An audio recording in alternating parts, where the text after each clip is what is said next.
Montana Territory, October 1883. The girl was bleeding through her dress by the time she collapsed on the widow's porch, and the sky had not yet turned pink. Temperance Talbot had just swung the barn door shut against the wind when she saw the figure small, staggering, falling hard against the steps. She dropped the lantern and ran. The girl could not have been more than 20. Her dress was torn halfway down the back, filthy with blood and dust. Her face was bruised, one eye nearly swollen shut, but she was alive, breathing, shaking. Temperance slid her arms under the girl without a second thought. "Come on, sweetheart," she whispered, lifting her with a grunt. "You are safe now." "You are safe." She did not ask who she was, where she came from, or what had happened. She carried her inside, laid her on the fainting couch near the fire, and fetched a basin of warm water and clean cloth. The girl's voice was a whisper. "Why? Why would you help me?" Temperance wrung out the cloth and brushed hair from her face. "Because someone once helped me." That was all she said. There were things she did not speak of, things buried beneath 5 hard years on this land since her husband died of fever, leaving her with an empty house and no children to fill it. The girl slept through the day and into the next night. Every few hours, Temperance cleaned the wounds along her ribs and shoulder. Whoever had hurt her had done it with the intent to kill. By the second morning, the girl was conscious enough to sit up. "My name's Ree," she said, voice raw. "Ree Langford." Temperance nodded gently. "I am Temperance Talbot. This is my land. You can stay as long as you need." Ree blinked at her. "You never asked what happened to me." "I will not ask," Temperance said softly, "but if you want to tell me, I will listen." Ree looked away, staring into the flames. Her hands shook in her lap. That day, Temperance cut firewood out back. The wind bit her cheeks and the quiet was thick. When she returned, Ree had managed to dress herself in one of Temperance's old flannel nightgowns and had taken a few sips of broth. It was enough. 4 days later, the first snow came early. Ree was stronger by then, well enough to sit by the window and help peel apples for canning. She still flinched at loud sounds, but there was color in her cheeks again. On the 7th day, a rider came. Temperance saw him from the kitchen window, tall, broad-shouldered, and fast on a chestnut gelding. He wore a long coat, rifle slung over one shoulder. Ree froze when she heard the hooves. "That might be," Temperance touched her arm. "Stay in here." She stepped out onto the porch as the man dismounted. His face was sharp, jaw set hard, and his eyes scanned her like he was measuring every breath she took. "You Temperance Talbot?" he asked. "I am." His voice was even but low. "I am looking for a girl, Ree Langford. She disappeared from a wagon camp near Red Lodge 10 days ago. I caught her trail past the river, but then it vanished." Temperance did not blink. "She is not here." He studied her for a long moment. "She is in danger. The man she escaped from is not someone who lets things go. I am not with him, but he will be looking." Temperance stepped forward. "Who are you?"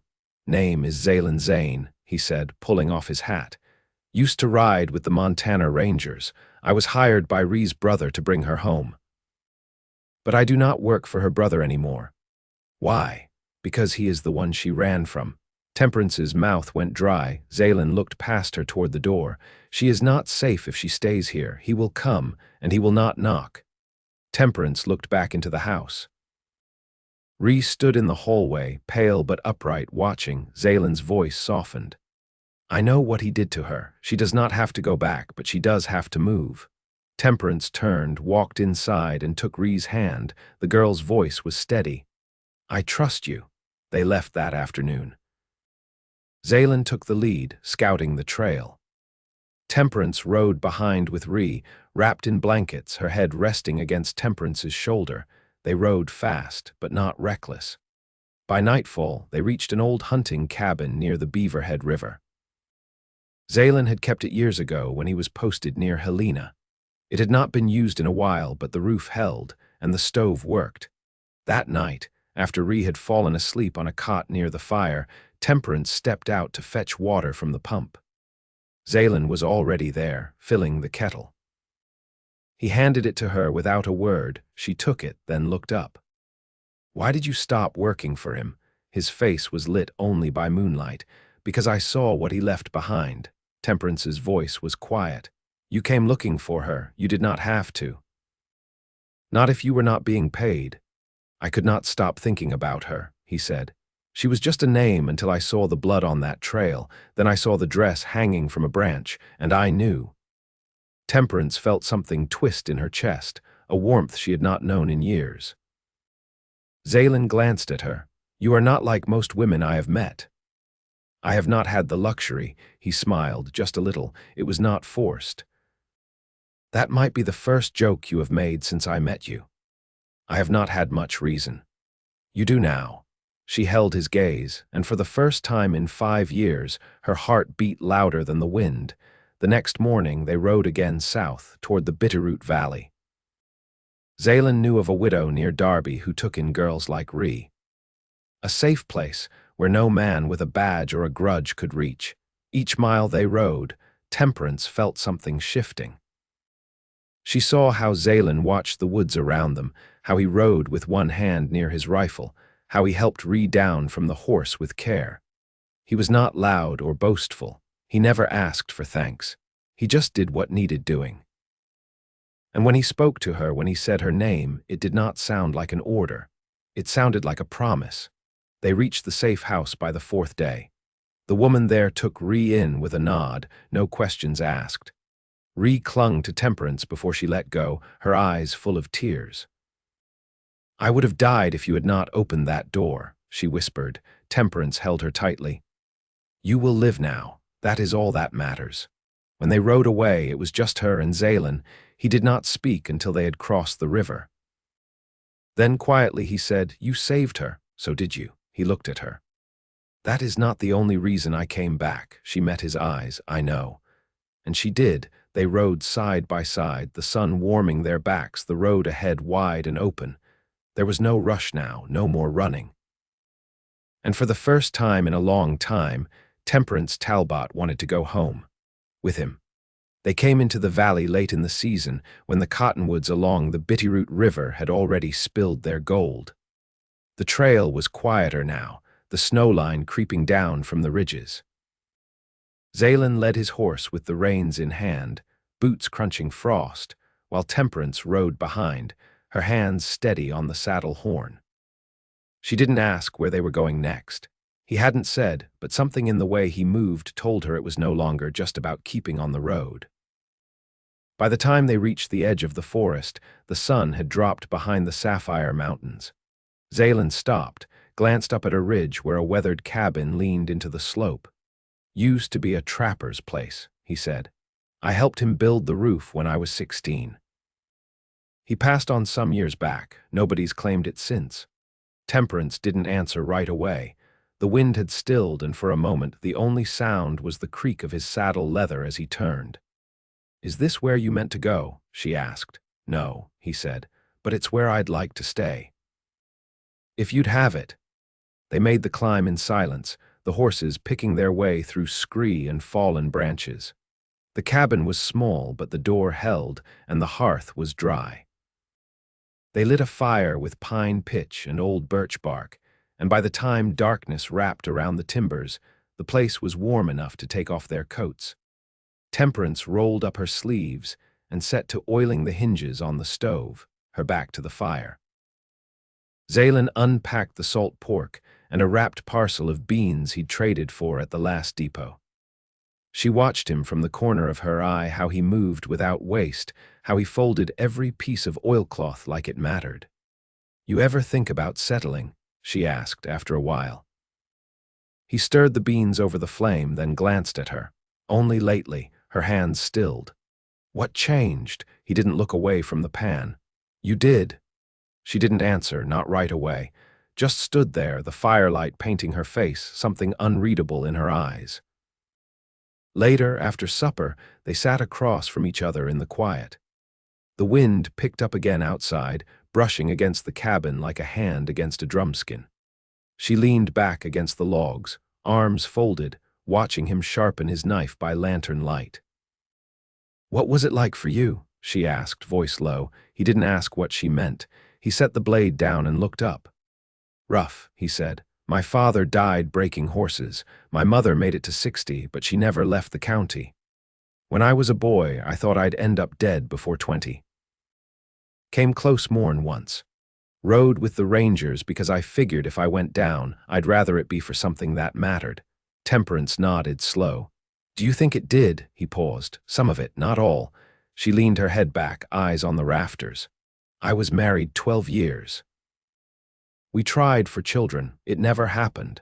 He got sick during the second winter. I nursed him until the end, then buried him by the creek." Zaylen said nothing, just let the silence stretch between them. "I didn't think there'd be anything else," she added. "Not for me." He stood slowly and crossed to the window, looking out over the moonlit trees. "I'm not a man with much to offer," he said. "I've got calloused hands and a bad shoulder. I've seen things I can't forget, but I know how to build. I know how to fix what's broken. And I know you're the first woman I've looked at in years and thought there's a reason to stay." Temperance rose, walked over, stood beside him. The night outside was quiet, the stars hard and sharp above the peaks. "I'm not looking for a man to fix anything," she said. "I'm looking for someone who won't run when things crack." He turned to her. "I won't run." She searched his face as if measuring the weight of that promise. Then, without a word, she reached for his hand.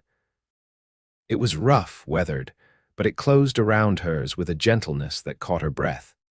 They stood like that for a long time, the fire burning low behind them, the wind whispering against the logs.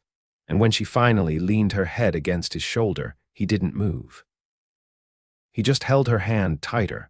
The days settled into a rhythm neither of them named. At first light, Zaylen stepped out to check the snare lines he'd laid along the ridge. Temperance rose slower, her body still adjusting to the mountain air. She swept the hearth, kneaded dough with her sleeves rolled high, and warmed fat to render into candles. They didn't talk much in the mornings. The quiet suited them. She watched how Zaylen moved through the trees, how he crouched low, trailing a print with the back of his hand, or stopped to listen with his head slightly turned, as if reading something she couldn't hear. When he returned with rabbits or grouse, he always cleaned them at the edge of the clearing, never leaving blood near the door. Temperance stitched a patchwork curtain from old flour sacks, hung it across the single window to keep the cold from creeping in. She never asked what came after the cabin, and he didn't offer. But both of them, in their own way, had begun to build like they meant to stay. One afternoon, after the wind had calmed and the last of the snowmelt had trickled down from the rock shelf, she stepped out onto the porch with a tin basin and began scrubbing their clothes by hand. Zaylen was chopping kindling under the pine, sleeves pushed to his elbows. "Your shoulder's stiff again," she said without looking up. "Happens when weather turns," he replied, splitting the last piece with a sharp crack. "Old wound from Kansas, bullet passed through but never did sit right again. You ever think of having it looked at? By who? Closest doctor's a week south, and he charges like he's patching senators." Temperance wrung water from a shirt and hung it over the line. "I have something that might help, not a cure, but it eases the ache." He turned to her, brow lifting. "You a healer then?" "No," she said, brushing damp hair behind her ear. "But my mother was.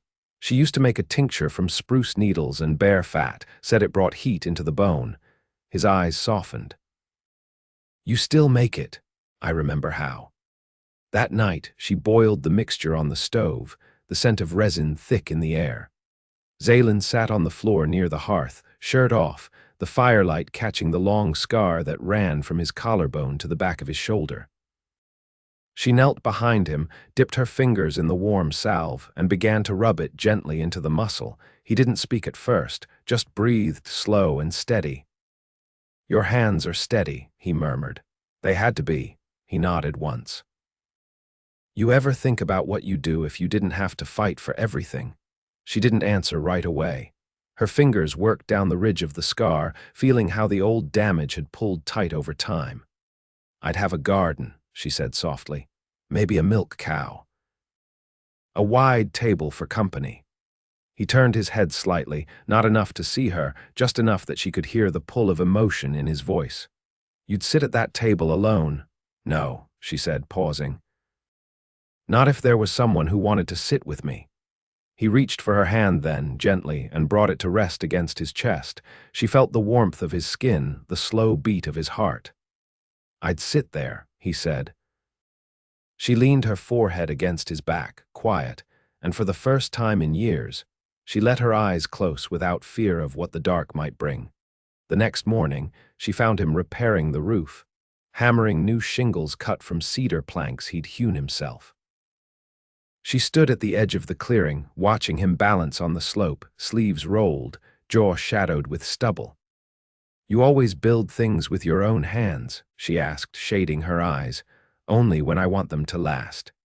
She smiled then, not wide but full. That evening, they sat on the porch as the sun fell behind the ridge. He carved a handle for the kettle with slow, practiced strokes. She knitted a wool scarf from a skein she'd traded the widow in Derby for months ago, never knowing if she'd use it. "You ever think about what it means?" he asked, not looking up. What means? Finding someone like you, after everything?" She paused, fingers stilling. "I think it means we still get to choose what our lives look like," she said. "Even after the worst of them." He set the knife down, turned toward her fully. "I want to build something here," he said. "Not just the cabin, a life, with you." Her breath caught, but she didn't look away. "I want that too," she said. They didn't kiss, not yet. But they sat close enough that their arms touched, and neither of them moved away. The fire inside the cabin burned low that night, but they didn't need it. The room was warm with something steadier than heat.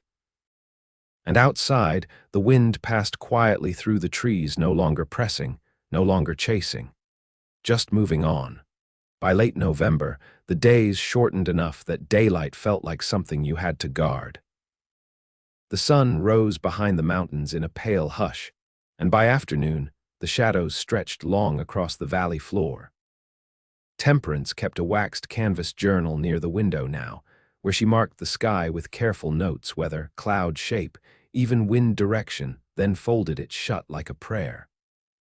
She didn't speak of why she kept it, and Zaylen didn't ask. He spent his mornings clearing brush from the slope above the cabin. There'd been rockslides in early spring, and the trail that once led east toward the pass had all but vanished under fallen cedar and shale.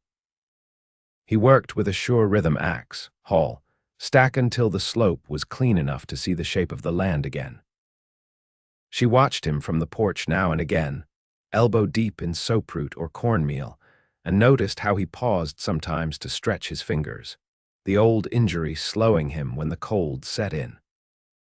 One evening, as she stood splitting dried rose hips over a bowl, she asked, "What did you think your life would be before the Rangers?" Zaylen looked up from the oilcloth he was stitching. "Didn't think it'd be much of anything. There was a man in town who made boots. Said I could apprentice, but my brother took that spot before I got the chance. I left before I could turn 17. She swept the rose hips into a jar, sealing it with twine. "Did you ever go back?" "No, by the time I had reason, there wasn't anything left there. Just a burned-out barn and a well gone dry." Temperance walked to the stove, placing the jar beside the others. "My father wanted me to marry someone with land enough for cattle, said a woman's safety was in the size of her husband's field." Zaylen leaned back on the bench, arms crossed.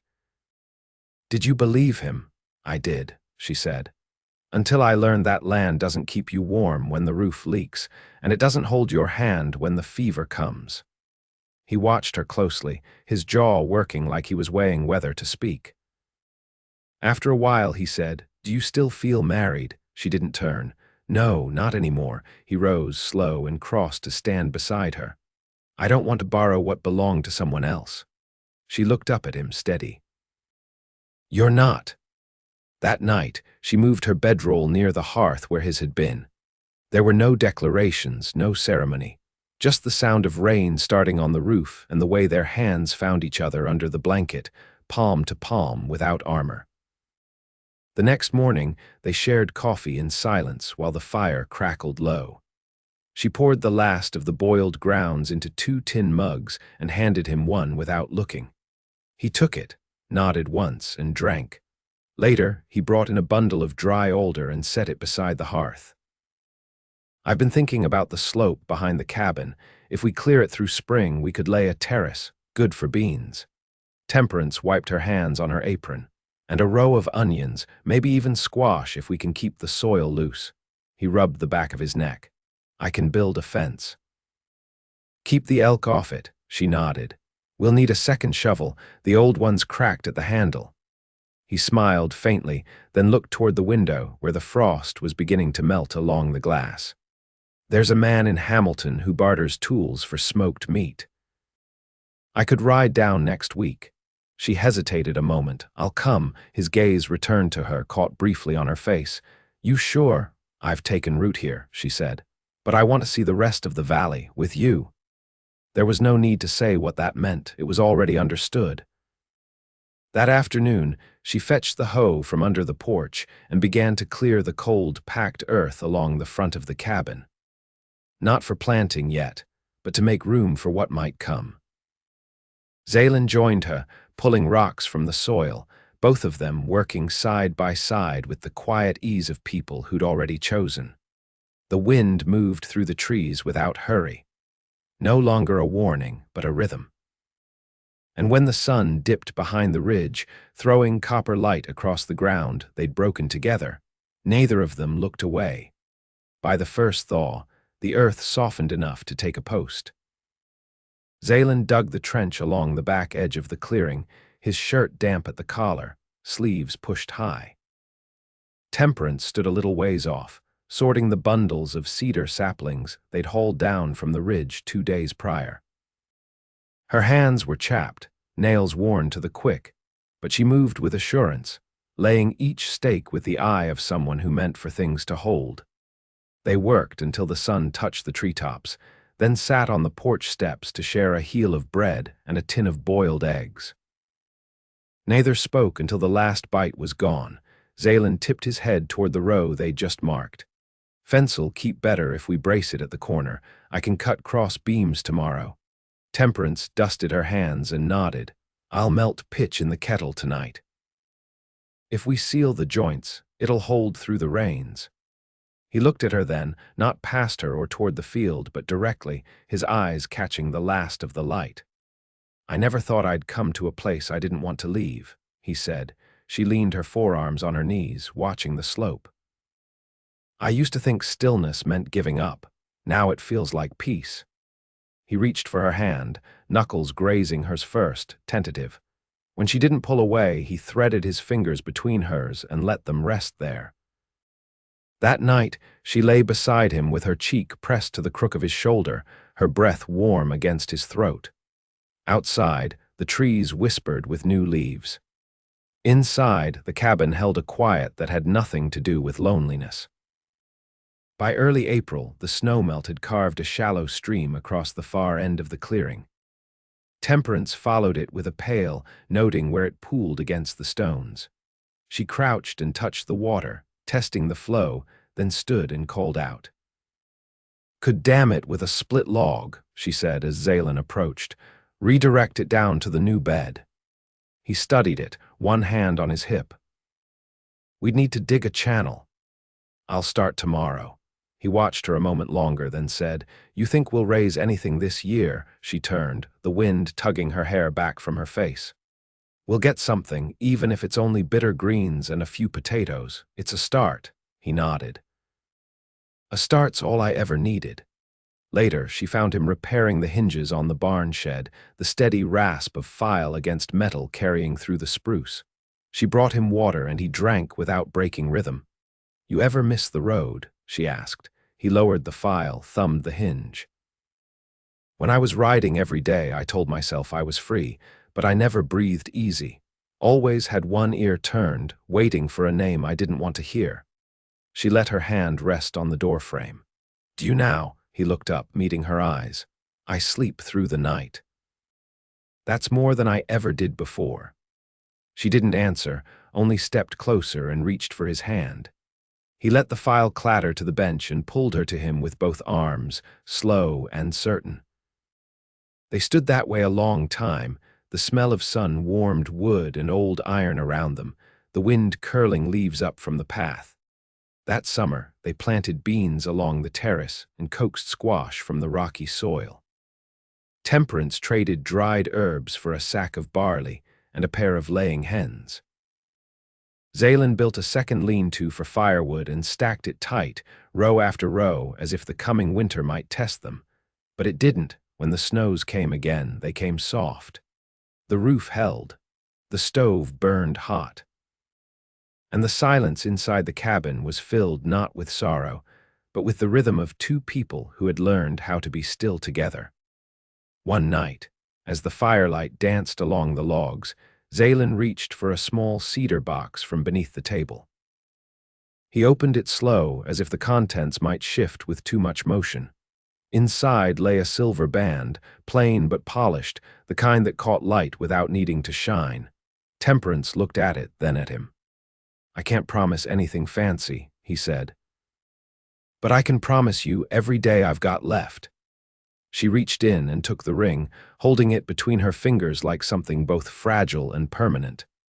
"That's all I want," she said. He took her hand, slid the band over her finger, and kissed her palm. They wed that spring quietly beneath the cottonwoods beside the creek. No preacher, no guests, just two voices low and certain, and the rush of water between them. Years passed, the garden grew. The fence held. A child's laugh took root in the clearing 2 summers later, small feet chasing hens, little hands tugging at bean vines. Her name was Eliza.